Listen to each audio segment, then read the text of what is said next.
Previously on Living Truthfully. I couldn't believe it had happened. And my children are trying to understand it. My daughter was 7, my son was 5, and around that time they several times said, "Dad, come back home."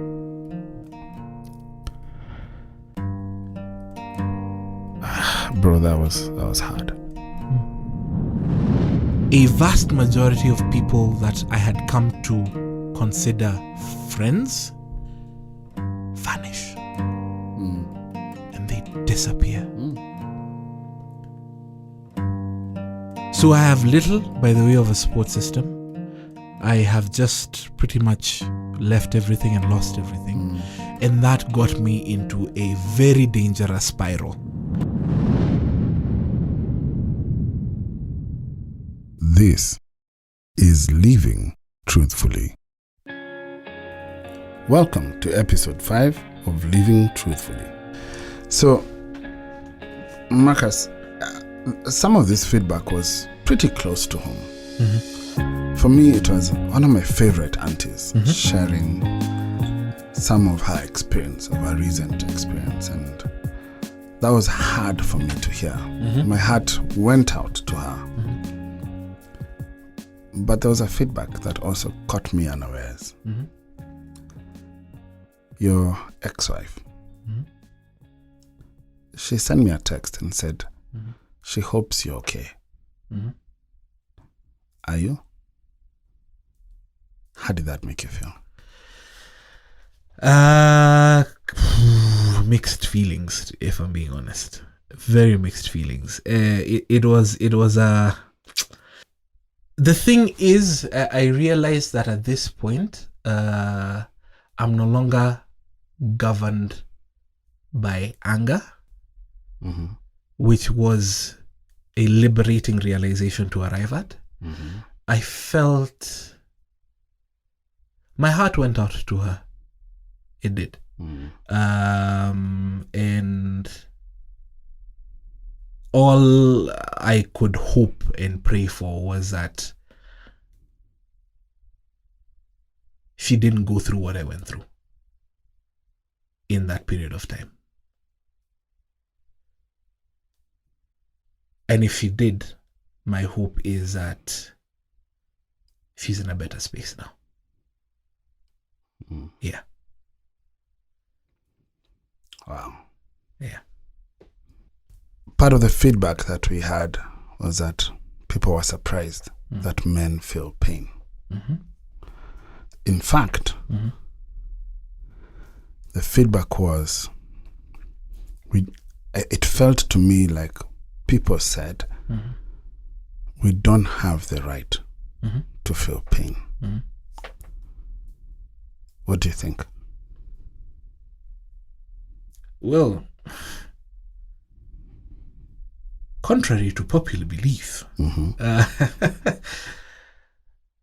men go through every single emotion that every other person goes through. We just don't have, a lot of times, we just don't have the vocabulary to describe it. But the pain is real. So Marcus, how are you dealing emotionally with this pain? So I thought I was dealing properly, but I wasn't, because all I was doing was consulting the bottle. The bottle here, for plain analogy, is alcohol. Okay.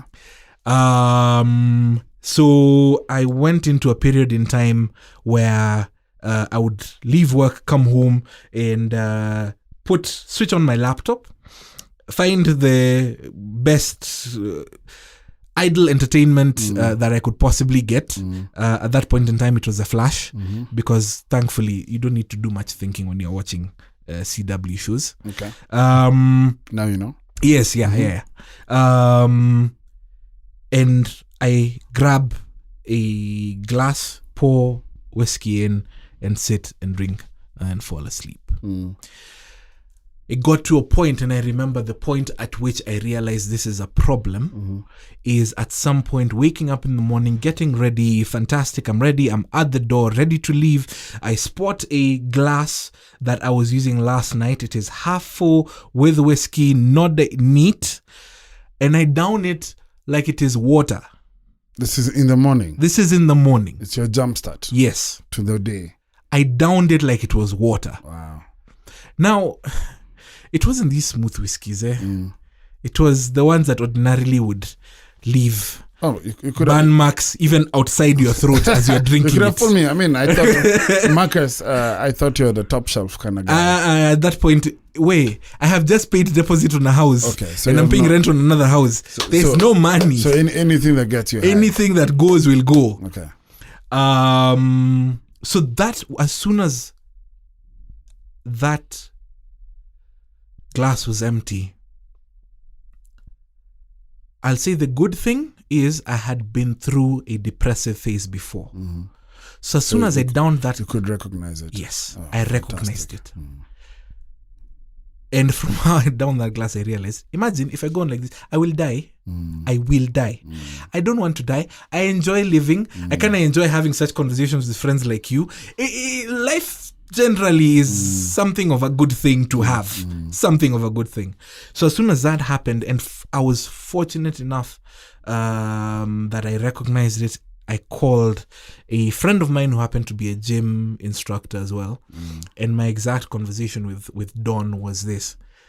Don, I don't have money at the moment to pay you. But I do know if I go on like this, I will not end up in a good space. So tomorrow I'm coming to the gym. I'll figure out how to pay you later, but I'm coming. That became the first phase of processing. I love it. Without that, I feel like the pain would have been amplified as I kept moving along. I hear you. So many questions I want to ask you, but I don't feel like we have all the space in this particular episode for them.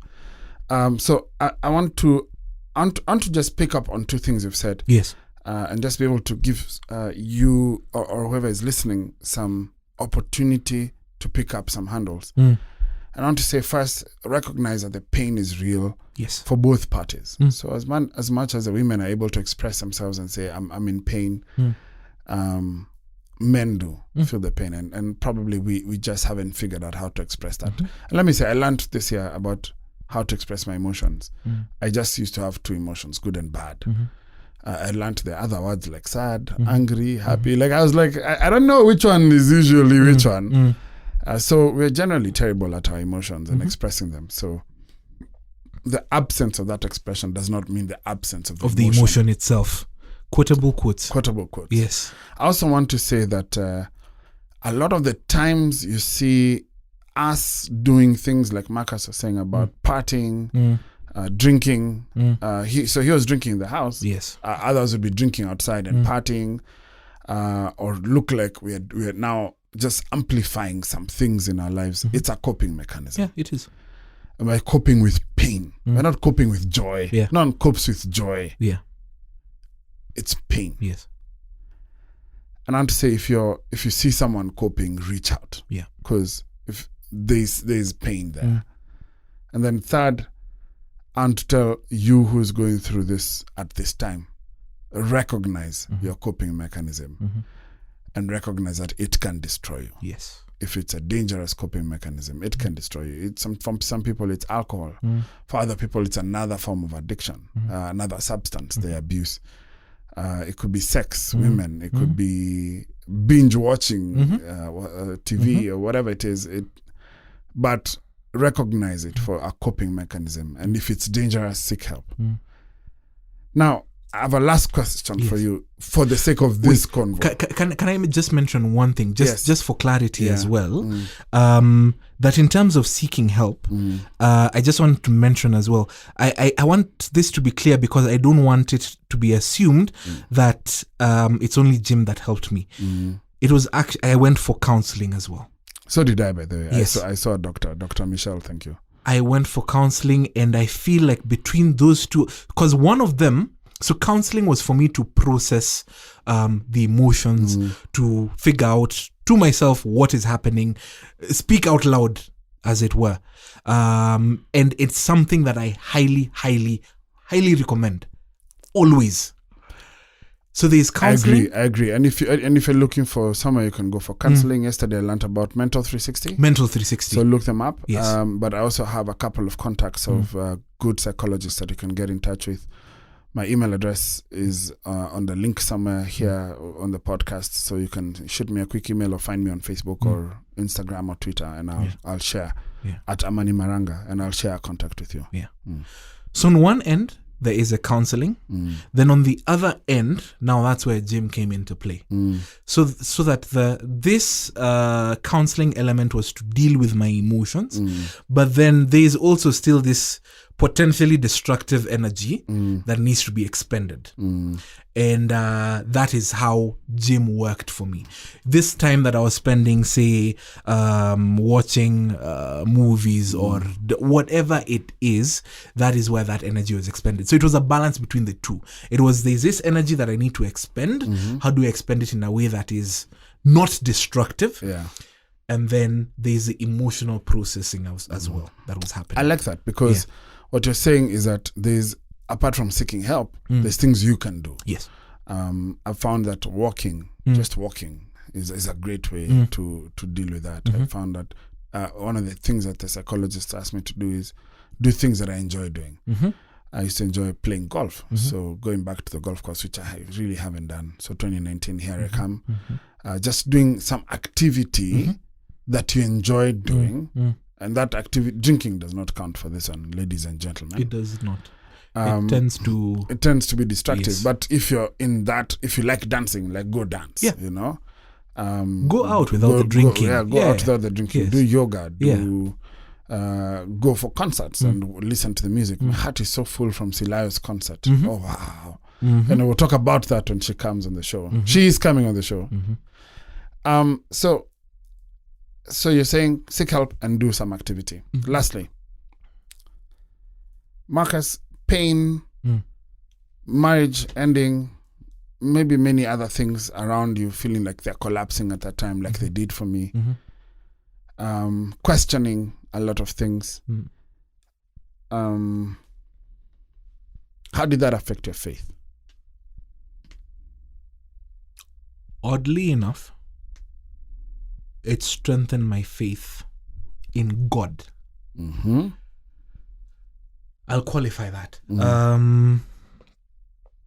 So remember how I talked about friends disappearing? Amongst the people that I, before that point, had reckoned were good support systems were the Ndoa group that I was in. So this Ndoa is a class that does a premarital counseling class. And so you do it in a group. Yes. And so that group, it's called Ndoa, the premarital counseling class. So you do it in a group. So that's your Ndoa group. Yes. The ones you did your premarital counseling with. Yes. Okay. So what happened was we kept meeting even after once a month. Right, yes. stuff. Every month we kept meeting. So did they know that your marriage was in trouble? Yes. Okay. They did. When we met, we would both share that we were having trouble with different spaces in different areas. But then when the marriage ended, I reckon that at minimum, I would have someone reach out and find out what my side of the story was. That didn't happen for at least a week. Now again, let me put this into context. Because I feel like you're overreacting about a week. June 1st, I leave. Yes? That was a Wednesday. Ironically, June 1st is Madaraka Day, so... I have a little joke about that. So, I actually do refer to it as cynical as it will sound. It is Madaraka Day. Yeah, it is. Self-rule. It is. I leave, but then no one reaches out to ask, where are you staying? Are you eating? are you okay? Okay can come after. Do you have a roof over it? 3 primary needs. Yeah. Food, shelter, clothing. I left with my clothes. Wonderful. Where am I sleeping? Where am I eating? So where were you sleeping? Where were you eating? This friend of mine called Mugambi is an amazing human being. So that night when I left, at 10, I called him at about 11 p.m. actually, because after I leave, so we used to live in Nyaya Mbakasi.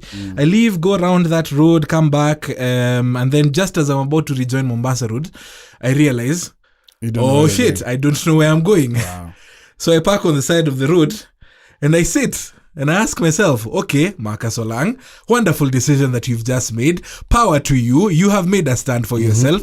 However, where are we going? Solidarity forever tomorrow. Yeah. So where are we going? Yeah. I cannot go to my parents' place because why are you showing up in the... Again, my parents, amazing people. They would have opened their door immediately without asking any question. But how am I just showing up in the middle of the night? Mine would have asked questions. Yeah? Yeah. Mine would have asked. I They might would have have given been me a sent back. 3-day delay. I might have been sent back on the same night. Yeah? Mine would have come, do what you need to do, we shall talk. So I can't just show up. How many people are going to open their door to you at 11 p.m. in the night? Not very many. That's exactly what Mugambi did. I call him, I ask him, I didn't even explain, I just told him, listen, I need a place to crash. Dude, come. Okay, I'll just go buy a toothbrush and then come. Simple, done. So that is where I was for a week. I was living out of... It's funny now. I was living out of trash bags in the back of my car. Wow. You know those black trash bags? That is where all my clothes were. So I'm living out of my car. I have a friend who graciously has opened up his house and his couch and his fridge to me. But then in that period of a week, these people that I would have considered close friends, I get nothing. Nothing from them, silence. But okay. But then that served to... Now, back to your question, what does that do to my faith? At that point, it was anger. Anger towards the people in this church that God has ordained. See, God sent Jesus. Jesus has set up the church. So, Jesus, this church of yours, why did you even... Why? What is wrong with you? You have seen your people. What is happening? Why are you... Then, over time, it became a recognition of, imagine we are humans. It's okay. Yeah. But then... Even in our humanity, I can trust humans around me to some extent, and there are people who show that grace. But then my trust should not be in humans. I feel like there's a Bible verse somewhere. There is. Yes, but should be in God. In God. Yeah. So it strengthened my faith in God above humans, way above. I feel you. I want to say that... And maybe being the devil's advocate here. Do it. Maybe not devils. Yeah. Other side of the coin. Yeah, because I don't want to call your Ndoa guys devils. But I want to say that... they're fantastic people, by the way. I just fault them for that decision. I realize that decisions like this, when especially when it comes to separation and divorce, a lot of people don't know how to handle you at that time. And I'm possibly making excuses for them. But it is a fair point. I realized that I put a lot of relationships around me in an awkward space. Because some people felt talking to me was like taking a side. Yet they were mutual friends. I realized that some marriages were hurt as well around me because of my decision. And people were put on knife point by their wives, no pun intended here. But they were like, are you leaving as well? Are you going? And it tends to get us to reflect. Are you going to behave like your friend Amani there? Yes. All right. Can you be like, what's wrong with you guys? And so some of my friends took the brunt of my decision in their own homes. And so I want to say in their defense, that maybe they did not know how to respond to that. And maybe that fear or that in anxiety or in uncertainty did not allow them to ask even the most fundamental questions that sort of escape you at the moment. But I do feel, on the other hand, just to support you as well, that there are friends of mine that do not have the luxury of not asking those questions. Okay? At the very bare minimum, I expect you to ask whether I'm alive and whether I have my basic needs sorted. If you're not providing for them, you better ask as my friend. Yeah. No, I think at that point, and this is something that I am not apologetic about at all. There is, yes, one side of things is what's your side of the story, that's fine. But there are certain, as human beings, there are certain fundamentals that we all need, that we all connect with. That on that basic level, regardless of whether I think you're a shitty human or not, are you at least eating? So, I hear you. Are you eating now, Marcus? Yes. Okay, yes. Well, it is a bit evident. Yeah. It's fat. Can't fit in the seat in the studio. Let's have a couch for this guy next time over here. Or remove the seats altogether. You know why I'm laughing at this? It's because it now sets an expectation. So that when I finally meet someone, oh no, you're actually not as big as I thought. So that's a win for me. So it is a win for you. Thank you. All right, the guy is huge. I had a crisis of faith. I did not feel God in my space. I didn't want to go to church. I didn't want to get engaged with anything to do with God. I felt like I had let him down and he had agreed to abandon me. And that was a difficult time for me. Yet, ironically, it is engaging with faith again that started my journey to healing. And I remember one pastor just reaching out to me, one of my pastor friends, Pastor Linda, thank you for this, and telling me, Amani, come to church, sit at the back, do nothing, just hear what I have to say, or hear what is going on, sing along to the music, or just listen to it. And that started to get me back on a path where I was ready to even start serving again in church. And I think this is how I'd like to conclude this conversation and say, you know what, it's true, there is pain. And men go through incredible pain. I'm not saying, listen, feminists, it is not in comparison to yours. Okay? There's no comparison. There's no comparison. We're not diminishing your pain. We're just saying that we too, Me Too movement. Anyway, so we're saying that men hurt as well. Whether they're the catalyst or pain not. is a universal Pain thing. is universal. It doesn't, whether they're gender the victim or doesn't, the victim. So we've talked about men hurt and we've acknowledged, and thank you for sharing your pain, Marcus. It's not easy to be as vulnerable as you've been. I want to also say that there are things you can do to get out of the pain. Yes. And you've said it very clearly. Seek help. And you've said, find an activity that you enjoy doing, and especially a physical activity that can get you out of the house and into some action. Those endorphins are good for something. Yeah. Might I suggest an amendment to number 1, the seek help? Yes. Just to make it a bit easier. And it's something that you hinted at earlier on, and I liked that framing of it. I'm seeking, clever. You are quite. Seeking help it may sound big. There's something that you said earlier on that I loved. Just show up. Show up to a different space outside of your comfort zone, whether it's your house, whether it's just show up somewhere. I feel that the help then will come as you show up. It's true. Yeah. And if you have the courage. So show up. I agree. Show up. If you're my friend, if you know each other, I can show you a place you can show up to. Marcus knows it. Oh my gosh. It's a space of healing. It's a space of healing. Yes. But if you can make that phone call and say, I need help. I need to talk to someone. Yes. Like I promised earlier, we'll give you the contacts. Reach out to me on social media. Marcus too. At Marcus Olang, and you will get some contacts you can talk to. But I want to say, whatever your faith is, find something to believe in. I want to say that God has a plan for you that was not dependent on whether that marriage works out or not. And I don't think it throws him off. No. You know what's the most amazing thing for me is that I'm a Christian, and I've said that. I'm shamelessly a Christian. Jesus died for me before I started sinning. Like, he paid my sinning debt in advance.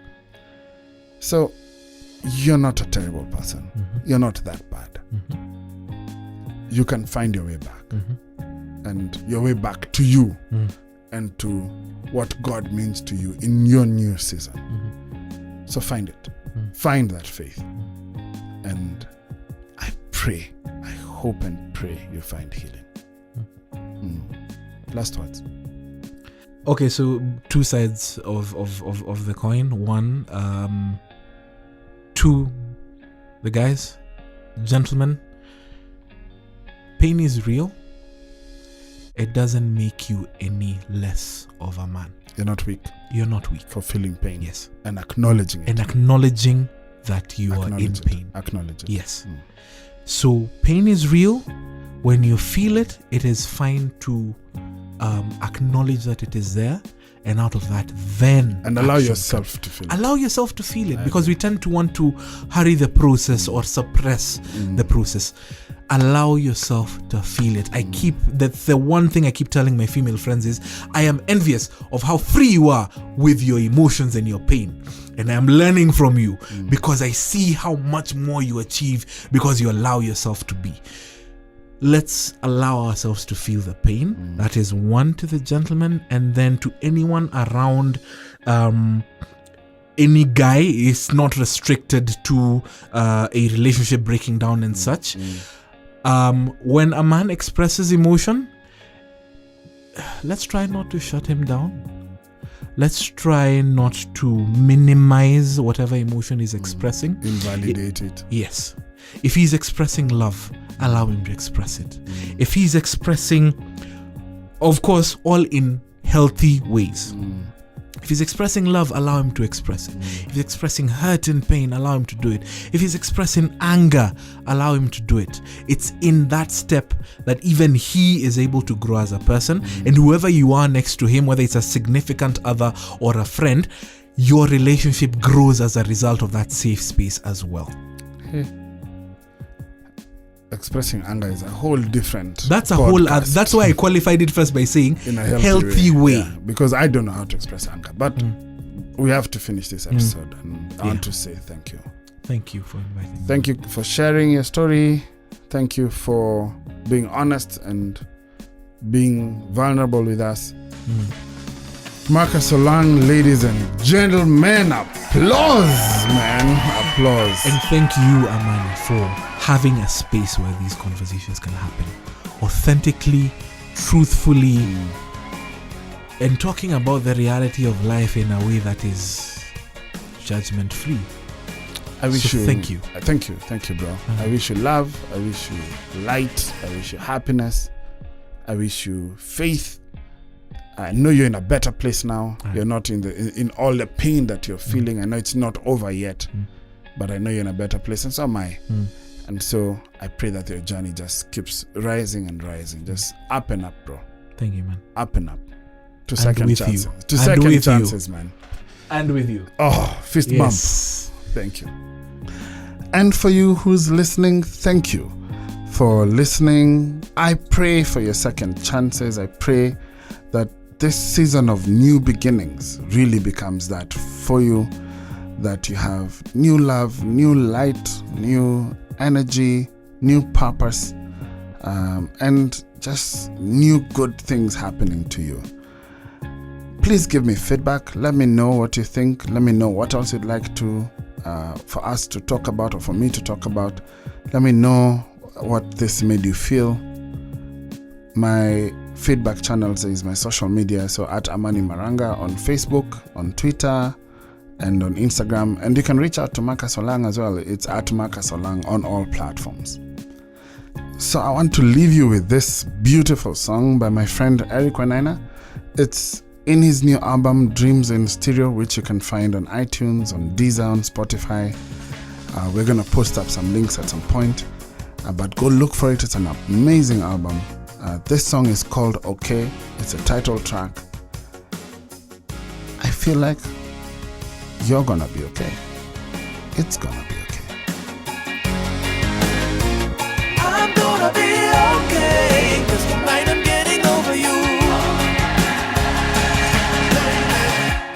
done going through?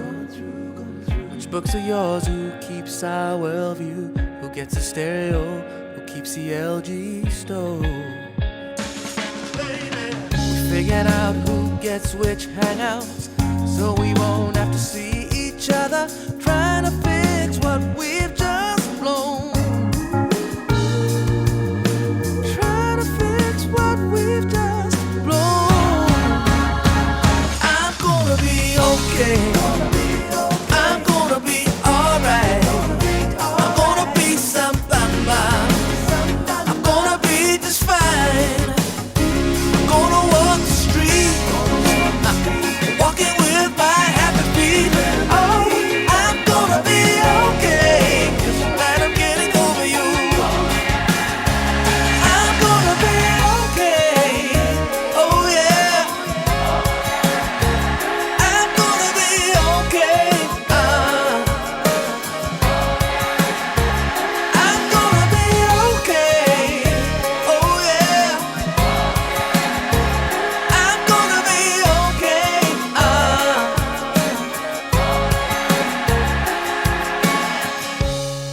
Say yeah.